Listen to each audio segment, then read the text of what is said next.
Welcome back, Egyptology lovers. Today we're going to discuss the three most common names of Egypt. So the names that are frequently be seen on monument texts, wall temples, statues, papyrus, and all sorts of artifacts. And the three most common names, let me just go over like this. We're going to discuss the most well-known down to the second will be the third commonly known, and then the last one will be the second most commonly known. I just want to make sure they stay the same, but I'll let you know what is mostly and least commonly known. All right, so we're gonna begin first with the name, which is everyone knows really well online and everyone discusses all the time, and this is known as Kemet.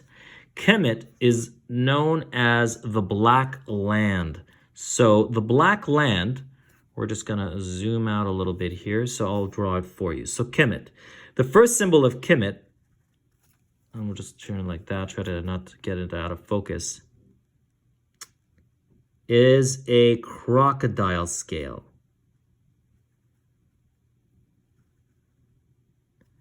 And this is the word biliteral, two letters for the glyph, Kim. After that, you have the owl. And I'm just going to draw it really quickly here, try not to spend too much time on it.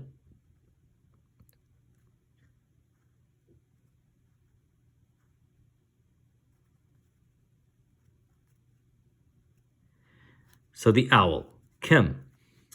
And this is the letter M. And then we have the letter T to complete the word Kemet, which is the letter T. And then we have the determinative, which is not really a word even though it is pronounced. It is to denote, or an ideogram that denotes what this word means. So Kemet can mean black, but what kind of black? Well, the Black Land. So a city, an area in Lower Egypt, Kemet. And this is what we call a determinative. So I'm just going to put it as determinative like that. And this would be written as Kemet, and as known as the Black Land. Now, there's something you need to be aware of when it comes to knowing about Kemet, is that though this is Kim, this is not to be pronounced Kemet. This is pronounced Kemet. This is what we call a complement. This is a word that tells you this is a glyph that tells you how to read the word. So if you're studying ancient Egypt as a student, as a scribe, these were techniques to help make it simple, but also make it aesthetic, make it nice and beautiful. Sometimes you didn't even need the owl. You just kept it as the Kim, the T, and that. That's really it is. So you can alternate, but this is what we've always mostly seen. So Kemet for Black Land. This is the most commonly known name. Now, we're going to move over to the second name, which is least known of the three. And this is known as the Red Lands for the desert. So Black Land for Lower Egypt, which is the north, and the Red Land.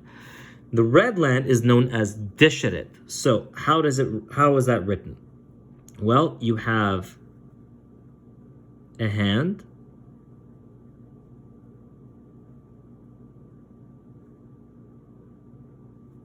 this is the letter D. D. Sorry if it's a little crude, but I'm just trying to get it quickly here. D. D. Now you need the word sh. Well, you can put like this, and usually it's just a rectangle. Sometimes they decorate it with two lines or do little waves, but this is the sound sh. This is a pool, so a hand and a pool, so a pool of water, and this is sh. And this is a unilateral word, very well known as well as this one. Then dšrt, right? Now sometimes they added the vulture. The reason why we don't know, it could have been from an older sound, could have been dšrt, and the vulture is like that. You come down a little bit like this, and then you come down and you add the bottom area, and over here like that, and then the legs, then the eye, There. The A for the vultures. So dšrt. So the A, but we don't say dšrt. It's just dshrit. But sometimes this was probably a weak consonant, a weak vowel that no longer was used, but it's an offshoot. Much of the languages of today use letters that aren't there. We call them silent letters, and this could be a weak letter. So this is the letter A, dshrt. Desha. Now we're not going to put the T in here. We can call it just dishir, but for this particular one, we're just going to say dishir. The next word is now, I'll draw it in, I'll tell you what it is. So this type of bird could be an ibis, and then you'll see what it's doing. It's not so much what it is or the sound, but actually what it's doing. That creates the word for the red land.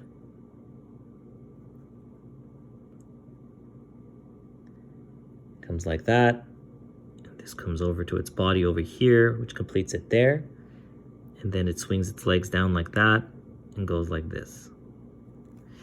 So what this particular bird is doing, and we'll bring its neck a little further down, is actually, this is, I'll tell you what it is. This is the sound, the triliteral word, duh, and this I'm going to put it like this so you know what the transliteration is. It's a sh, so that's what we use, an S with a U shape on the top, which denotes sh.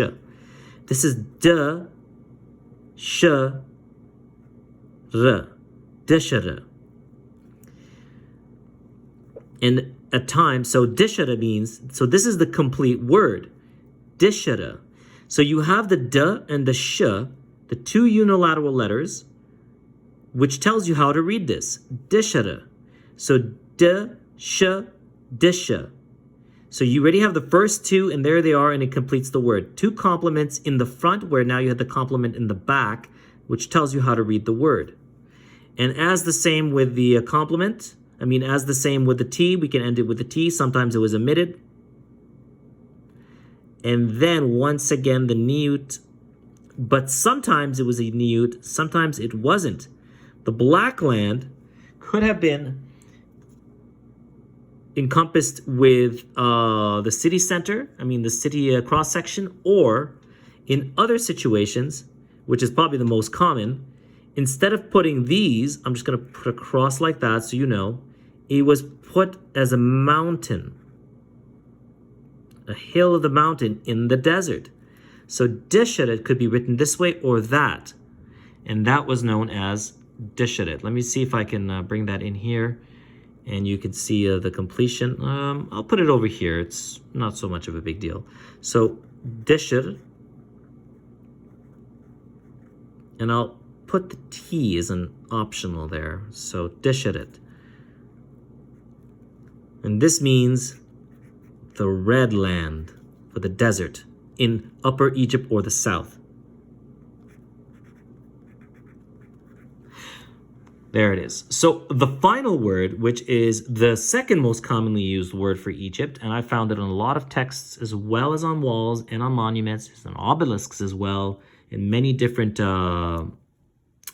artifacts, is the word which I prefer to use because it's neutral and it speaks of this beautiful land that we all love, Egypt.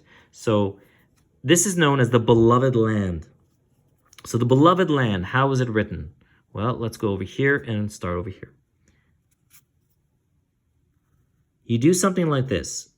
This denotes a land, the earth, and beneath the earth is the sand. Upon the earth is the sand.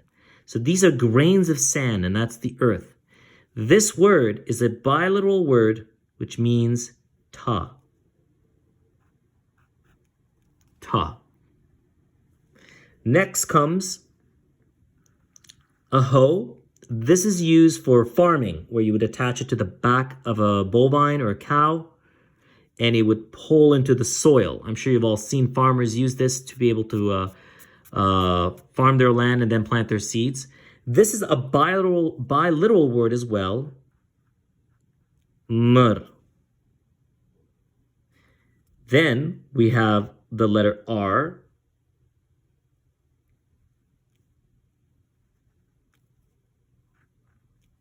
Like that.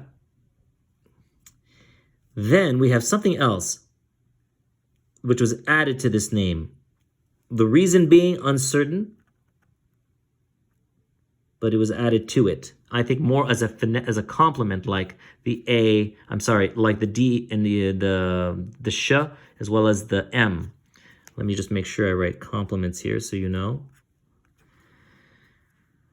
And finally, we have a reed, a plant that is very common in the Nile. And this one here is also a bilateral word, re. This here is the letter I. And finally, it's completed with two determinatives, the niyuts again. Now there are two here. Why is there two? And I'll explain that shortly. 𝓎𝑅𝑖𝑖, but we don't say 𝓎𝑚eri'i. Remember, complements, helping you to understand the word. Ta, the land. Mer means beautiful. Meri, the verb to be, beloved land. Beloved land. So what you have here is land, beloved. Ta, mer, r, the complement tells you that you should read this as a mer because this can be written in two different sounds. So this means say mer and then say meri. So now you have not mer-ri, but mer-ri, and this tells you that this is a bilateral word, ri, because there is the reed for I. So these two connect, but in the end, all of them connect together. Mari. And the niyuts, the two determinatives that we have been beautifully positioned to inform you that this is the beautiful land which occupies both lands of Upper and Lower Egypt. So I find this more of a beautiful name for Egypt than Kemet or Deshret or Deshret, because this is beautifully written. It's done in such a lovely way as to show you the plants, to show you the complements, the determinatives, and to denote this beautiful land of Meri, beloved land. So we'll write it out for you in its transliteration form. It would be written like this. 𝓎𝑚eri. And I'll finish up the name here. 𝓎𝑚eri. 𝓎𝑚eri, the beautiful land. So once again, Kemet, the black land. Deshret or Deshret or just Deshret with the determinative for the determinatives for the black lands. I mean the red land, determinative as well. And this is a T, and that's also determinative. T. Here you have 𝓎𝑚eri, and this is the beloved land. Biliteral, unilateral, biliteral, unilateral. And that's how it's written. So these are the three common names of ancient Egypt. I hope you enjoyed this lesson and learned something about the name of Egypt today. There are, again, many, many names for Egypt. The south, the north, the delta, many regions of Egypt. A lot of nomes and cities thought they were Egypt. They didn't, like Memphis or Abydos or Saqqara. They thought they were Egypt, and the rest was just a part of it. So the names can vary depending on the manuscripts, on the writings, and on the artifacts. But these are the most commonly known names to define the entire land of Egypt. So there you go. So once again, Kemet, Deshret. So this would be the lower or the north of Egypt. This is Deshret, which is the south or upper Egypt, and then the unified beloved land. Thank you for watching this video. I hope you enjoyed. I'll be posting some more of these type of hieroglyphic lessons for you to enjoy. Thank you again, and hope to see you soon.